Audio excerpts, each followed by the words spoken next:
শেখ হাসিনা ও তার পরিবারের সদস্যদের দেশে ফেরাতে কার্যক্রম শুরু করেছে দুদক। বিভিন্ন আন্তর্জাতিক সংস্থার সঙ্গে চুক্তির চেষ্টা চলছে, চিঠিও পাঠানো হচ্ছে বিভিন্ন দেশে। মঙ্গলবার সাংবাদিকদের এসব কথা জানান দুদক কমিশনার। তিনি জানান, বাংলাদেশি হিসেবেই টিউলিপ সিদ্দিকের বিচার হবে। আর এদিকে ঋণের নামে ৭,১২৯ কোটি টাকা আত্মসাতের অভিযোগে সালমান এফ রহমানের বিরুদ্ধে অনুসন্ধানে নেমেছে দুদক।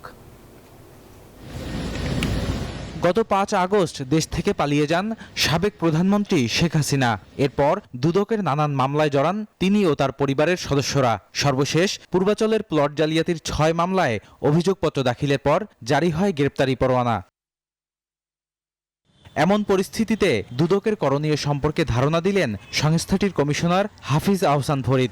আমাদের তো ইতিমধ্যেই তো বাংলাদেশ সরকারের পক্ষ থেকে অনুরোধ জানানো হয়েছে যে অভিযুক্ত ব্যক্তিদের ফেরত পাঠানোর জন্য। এছাড়া আমাদের সাথে বিভিন্ন আন্তর্জাতিক দুর্নীতি দমন সংস্থার সাথে আমাদের চুক্তি পর্যায়ে রয়েছে।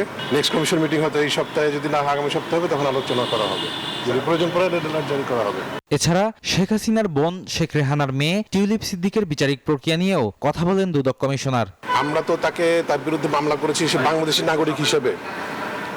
বিশ্বমানের থার্মিক্স রড, সালাম স্টিল থার্মিক্স, দেশের একমাত্র থার্মিক্স রড।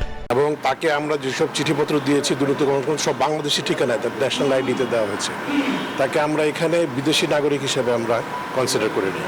এদিকে রাজশাহী সিটির সাবেক মেয়র খায়রুজ্জামান লিটনের বিরুদ্ধে সন্দেহজনক লেনদেনের অভিযোগে মামলা করেছে দুদক। জনাব এএইচএম খায়রুজ্জামান লিটন, সাবেক মেয়র, রাজশাহী সিটি কর্পোরেশন, ক্ষমতার অপব্যবহারের মাধ্যমে অসাধু উপায়ে 10,35,00,000 টাকারও বেশি মূল্যের জ্ঞাতওয়ার উৎস বহির্ভূত সম্পদ অর্জন পূর্বক ভোগ দখলে রাখা এবং তার নামেও 12টি ব্যাংক হিসাবের মাধ্যমে 52,23,00,000 টাকারও বেশি অস্বাভাবিক লেনদেন অনুসন্ধানকালে প্রমাণিত হয়েছে।